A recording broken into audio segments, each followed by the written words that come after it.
Hi everyone, welcome to Studio Sunday. It's been a while since I posted one, probably 3 weeks, maybe, I don't know, 2, 3 weeks. Sorry about that. We were traveling. Went to London, as you know, and then Charlotte, and then London. And the London trip was a blast. And finally got to do something on this trip. I've been to London several times. This time, finally got to go to Abbey Road and picked up the Abbey Road recording studio light there in the gift shop. That's my new favorite thing. Robin insisted I come home with that. So yeah, and it was a fun trip. We discovered parts of London that we hadn't seen before, and we had a fun time.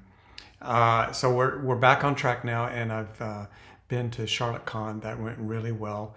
Sold probably 20 or 25 of the sketches that I took, and so I came home with a few of them, and there will be a starter kit for San Diego Con, which is coming up really fast.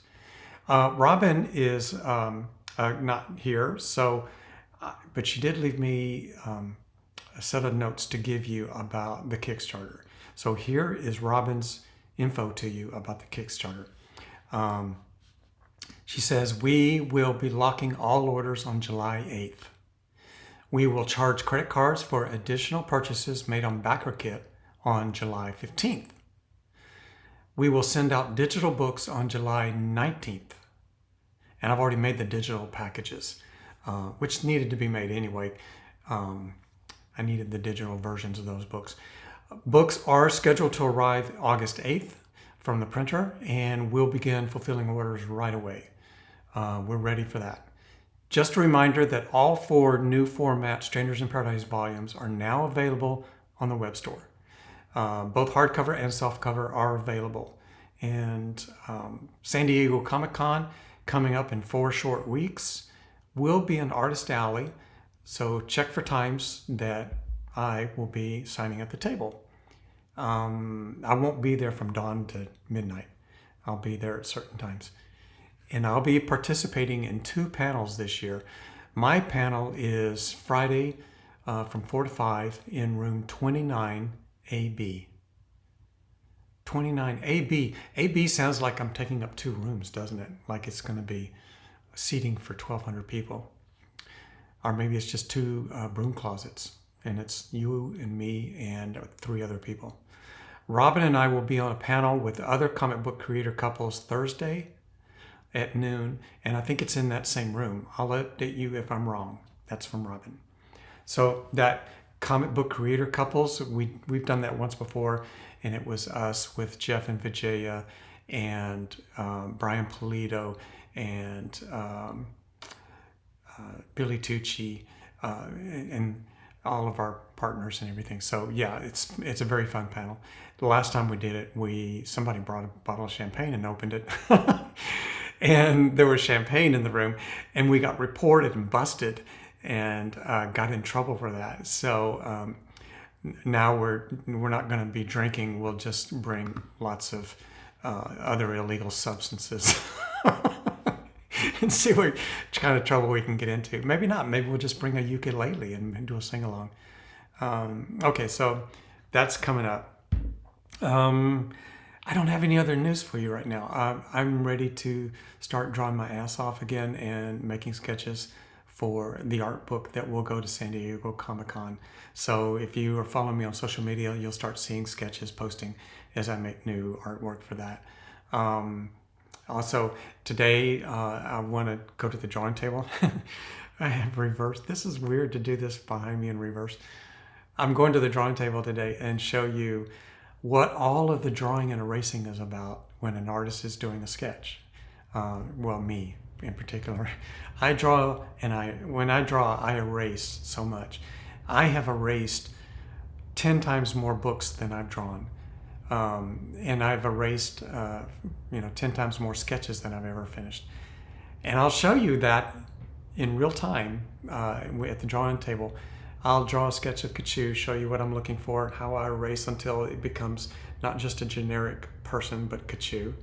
And then I will show you how easy it is to totally change her expression just by erasing and modifying just the eye or the mouth or the direction of the chin, things like that.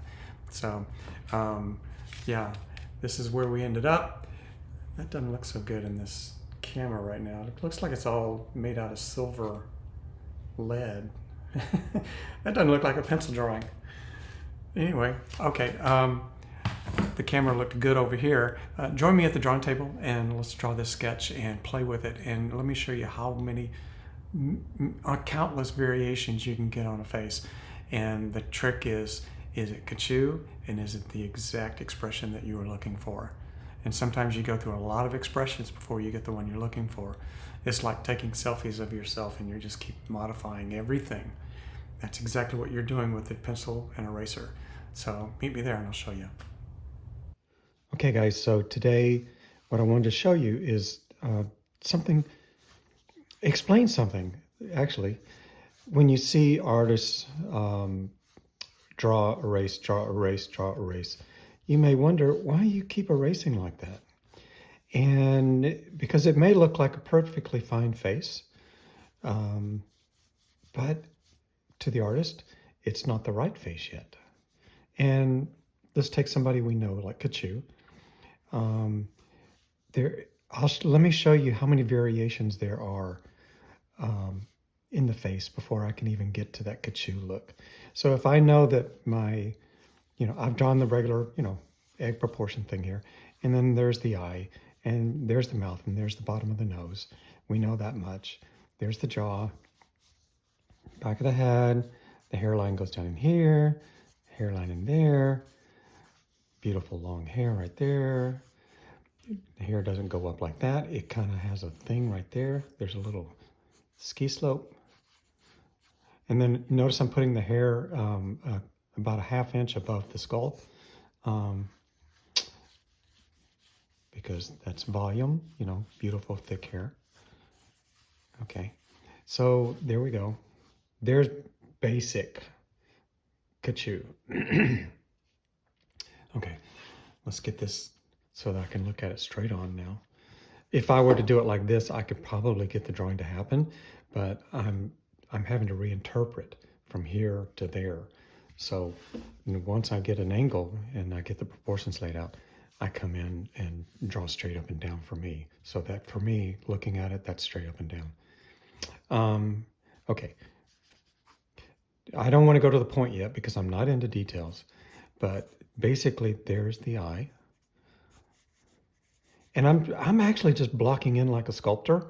Like if there was light, I'm just thinking there's shadow there, there's shadow there, there's shadow there, there's shadow, light shadows there, depending on how your cheekbones and your jaw is.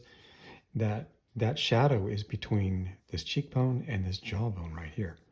That's why there's shadow there. Anyway,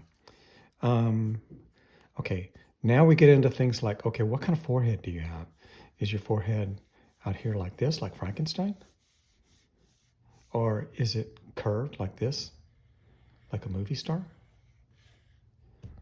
So Katchoo has sort of like a curve up here, and then the brow is up in here. The brow is above the eye. And the eye is there, say we're looking straight. And now you instantly get into what is this? If this is Katchoo, her eyebrow goes up so that she has that striking, downward eyebrow there. But if it was Francine, that eyebrow would go straight.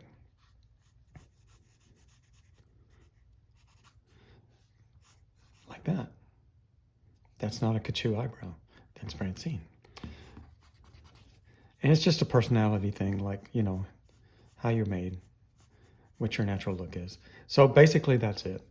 And another thing is that Francine does not have a prominent heavy top eyelid, but Katchoo does. So you have to back that eyebrow off, give Katchoo time to have that upper eyelid right there. And where does the eyebrow take the turn? At the back of the eye, back here. So it's down and then there. And you may not have ever noticed, but every time I got to the back part right here, I always gave a little upward twist like this. just to help emphasize the curves. Otherwise, you would end up with, like Namor eyebrows. It's not like that.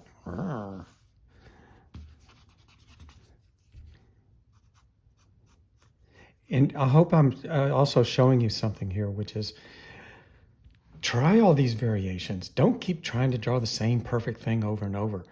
What happens if you put the eyebrow too high, too low? You need to know that. Go up here. If you pull that eyebrow way up here, that first thing that's going to happen is the eye's going to pull the eye up. So you're going to get a lot more, a full moon up there. And that's how you get that expression. That's how you open the eyes up, is to pull the muscles up. So you're thinking about all that. Okay, we're not going to do that. We're just going to do a default, beautiful, relaxed look. So about there, and about there, and the eyebrow here. And then this is tricky. Right in here is that hollow space between the eye and the bridge of the nose. And the bridge of the nose is about right there. Now, the end of the nose is about right here on her. Nostril there. The way I measure the nostril is it's at the back, is at the front of the cheek line right there. So there's the cheek line. Cheek line, nostrils back there. Allow for this space that would be right there in your sculpting. And then the nostril itself is there. And the nostril is not a straight line like that. It is actually a curve. And that curve, if you were sculpting this, that curve goes up and in there, and there's your nasal cavity. So there's always this little thing right there, right? And then that dark space right there is the shadow that goes up in there. So nose, like that. And I think about her nose having a little dip right in there between the bulb of the nostril, the bulb of the nose, and then the bridge. So I always have that little line right there. And just for style, drawing style, sometimes I'll let these lines actually go out over the nose. And then because there's light here, the darkest part starts right there. There is the shadow line right there. So I've always put this a little darker like that. Now I'm overemphasizing everything here just to show it to you. And I don't put that line all the way down. You just have to know it's there. You know who knows that line is there? Your colorist. So if you put the shadow under here, you've got a gothy chick. If somebody is happy and healthy, you leave that space white and then start your cheek shading right here. Like that. So if she's out playing, jogging or something like that, that's where the blush happens. On the cheek line right there, leave the light space underneath the eye to show health, and then like that. It gets all very confusing when you want to have this cheek line up front, but there's also some sort of shading right here between the cheekbone and the jawline right here. That's where you get into good artist judgment. How good are you at judging that value, and oh, did we mention that this, the side of the nose always has some sort of shading on it too. Then you have shading there, and then you have the darker shading here, and then the toning and the blushing right there, and the blushing right here. And where do you put the highlights? Do you put the highlight there and a highlight there? Now you're getting into tonal drawing, right? Okay, moving on. I'm thinking about if the forehead line is there, if you continue it down like that, pull this here. How long is your upper lip? Some upper lips are really short, like, right? That's just, some people have a lip that short. Katchoo has a bit longer lip, and that also insinuates. Let's get this nose a little shorter here. That also insinuates full front teeth, beautiful big front teeth. to me. So there. So I followed the line and then I stop. And now here's this line, the imaginary line from here to here, right? And that's where I stop it. And it just happens to be underneath the eye. Like that. So those are the imaginary lines I'm working. That forehead line to there, the cheek line from there to the back of the nostril, back to here to the corner of the mouth. And when I'm drawing this distance here to here, I'm thinking about the front of the mouth. How much top lip do you see with Katchoo when she is smiling? Is it super big and lush, or is it thin? And I did not want it to be, thin like that, too thin. And you don't want it to be too lush because she's not Marilyn Monroe, It's not the big wax lips that you used to wear for Halloween. You get those fake lips. Anyway, so I kind of went with the middle there. So there's that. And then here's where you get, from here down is where you can completely change the look of somebody. It matters so much what happens from the bottom lip and the chin and the jawbone. Watch this. If I put, let's try try to draw it correctly first. There's her bottom lip. The bottom lip has a, top lip, bottom lip, comes back like that. And then the jawbone kicks in the chin. Now, her chin goes out fairly slightly and it's round like that. And it's not very prominent. She has a smaller thing like that. That's too much rounded. This is now is when you would see me, if I'm doing your sketch, I'm drawing, erasing, drawing, erasing. If I pull the chin back too far like this, a lot of people have that chin. That's not Katchoo. If I pull her front lip forward more, like, well, see, I don't want to do the pencil point because it scores the paper and you can't unsee it. That looks like she's making either a face, or if she's actually built this way, she's always going to look like aggressive, right?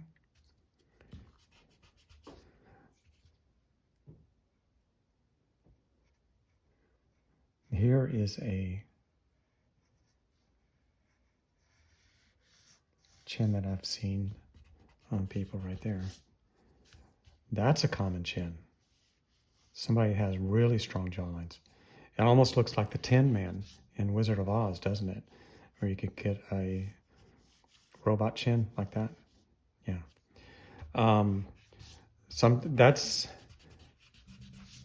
That's the kind of chin I've seen on a lot of guys, actually. So how do we get this more delicate European chin that I always pictured for her? So it's something like that. And it has to do with the expression of the mouth as well. So a little bit of down, out a little bit into to the top lip. There. Now that is too far out. I need a real eraser so we can... Ow, I think I just broke my elbow.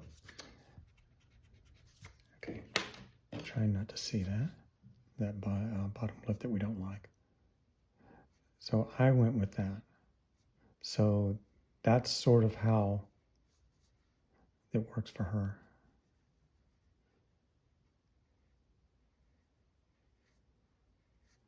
Out just a hair to insinuate it. There. Got it. And that's what I'm erasing and erasing and erasing and redraw and erasing and redraw. I'm looking for that perfect, that Katchoo lip, that Katchoo chin. Get all the lines that you're not supposed to see. Pull the mouth back a little bit, and it pushes all that up more, so you'll get an even more of a cheekbone.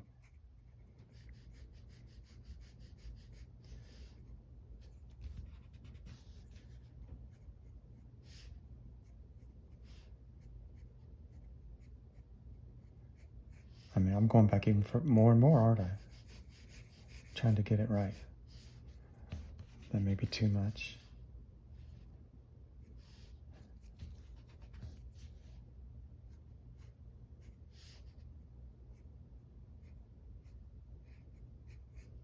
There we go. Okay, cheek, jaw, ear, top of ear, bottom of ear, basically. And if somebody has a long ear, it goes this way. It would go down into here. So basically your ear follows the direction of your the back of your jawbone going up, and that's how you get your hairline is like that. Your ear goes at a tilt like that between there and there. What happens in this ear is very distinctive to each person. This part of the ear, all of this stuff in here, how prominent is that middle part right in there, and how thick is this part back in here. There's cartilage there, it's all distinctive to each person. And so what's important is that part right there. Where does the jaw start? Okay, and then the neck is going to be on her, it's a graceful line like that. Tendon that you don't draw like that, but you need to know it's there. So let's put her here like that. Move everything off. Okay, now get rid of all the obvious overstated stuff. That light source, shadow. Faint shadows here, because she has a cheekbone like that. Shadows in here. I tend to make the ear darker so that it fades away, and you can put more emphasis on the face, right? Okay, get rid of all my crappy, quick sketching, blocking in stuff. Forehead about like that. Hairline starts up in here. I'm thinking of Katchoo's hairline is going about like that. So if you pull her hair back, that's what you're going to see. If you pull her hair back, you'll see it like that. And if you do, it'll be thicker back here in the back because thick hair. When I do these ponytails that have these long things like there, and then the ponytail is up, that was on purpose because that puts a lot of strain on your hair. To pull your hair up tight like that was a classic dominatrix thing, especially with these thicker things right here. And I wanted that for Tambi. And Katchoo does it too. When she pulls her hair back, you'll notice I always pull her hair up like a dominatrix, not down like a subordinate. Because if it goes down, everything's just flopping, right? If it goes up, it's power. That's just a subliminal thing that I always did with them. Okay, there you go. Back of the head, back of the neck, bottom of the neck, and then the collarbone goes up in here, and here's the outside part. There's the part you break when you fell off your horse and your bicycle, and then here's your shoulder, right here. The top, the whole top curving part of your shoulder. So there's a little gully right there, and then here's the chest plate right there. So just so you know that's where all that stuff is. And the only part you're going to see in the actual drawing is a little indication there, a little shading there, and a little shading at the front of this whole whiter part here. And then you go, right, something like that. Okay, that's what I'm doing when I outline my Katchoo sketches. I'm looking for those measuring points That top lip has to be right. The bottom lip has to be right. The chin has to be just like Katchoo's. The forehead has to have that Katchoo angle to it. You know, there's straight up and down right there. There is straight up and down. So you can see the angle of the forehead, the angle of the nose, the distance from how long is her nose. She has not too short, not too long, it has to be just right. You have to have that angle up right there because that's cute. That's a pert nose, as opposed to if the nose, like Tambi's nose, is straight and aquiline, just like that. Casey's nose is longer and different from that. What else? And so many times the expression is not, you can leave the eyes the same and still get different expressions just from what you're doing with your mouth down here.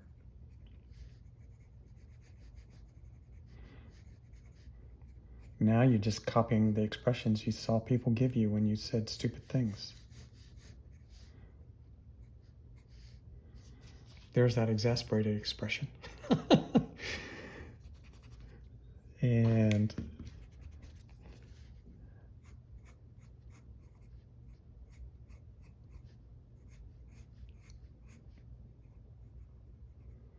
pupil, reflection, shading.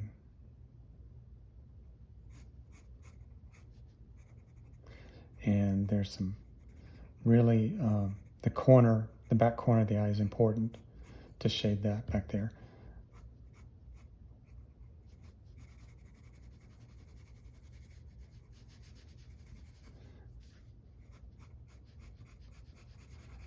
And let's raise the eyebrow for this time.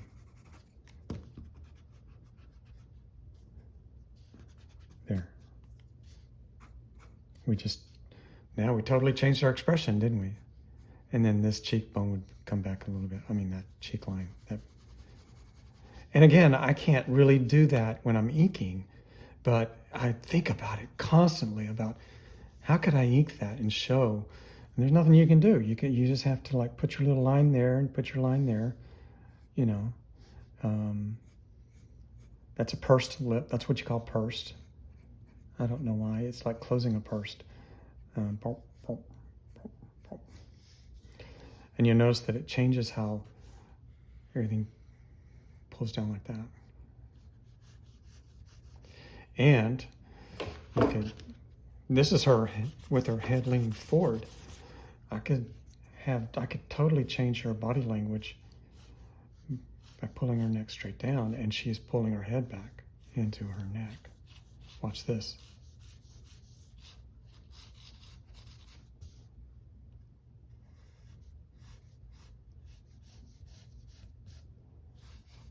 Like that. See how much I moved the body forward? Many inches for her.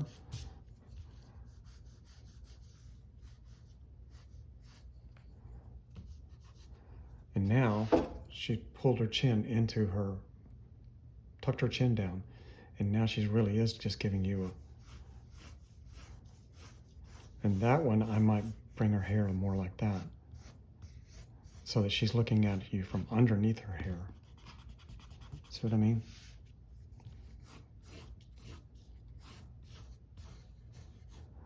Now it's getting into look. Take her hair out of the ponytail and give her the full treatment here. Now something's going on. Now we have a story. The first face was just kind of generic and bland and like, okay, here we are, nothing's happening. And now there's something going on in here, going on in the room.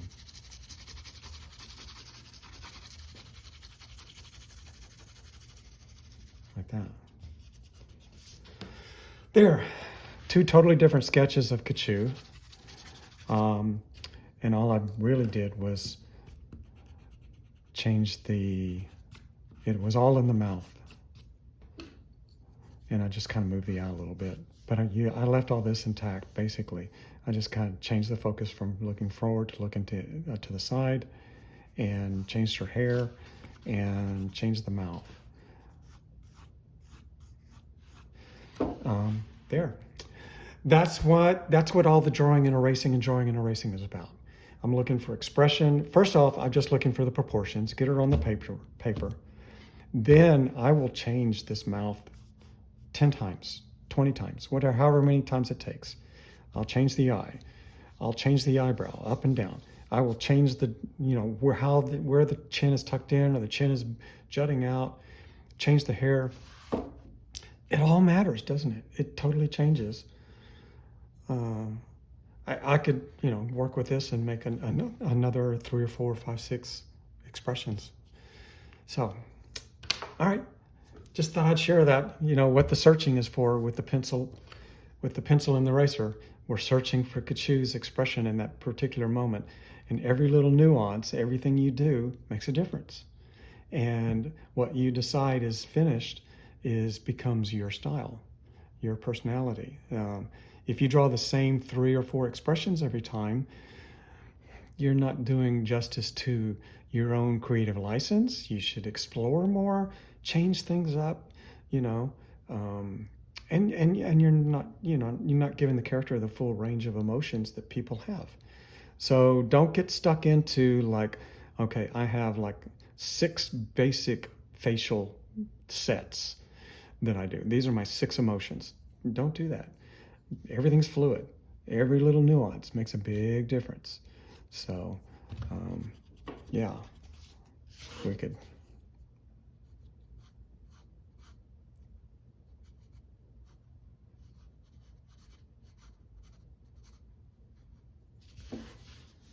There you go.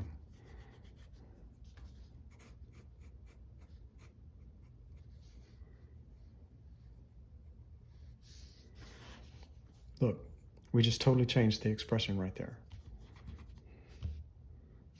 And if I change the mouth,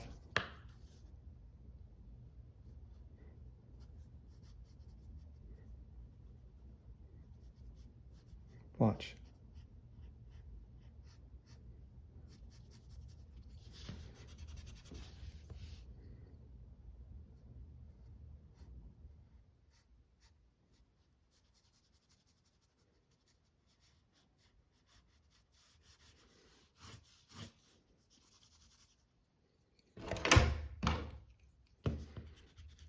See what I mean?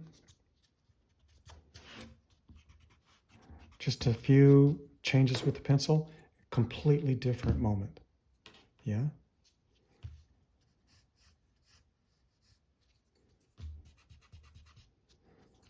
I sit here and revise this all day.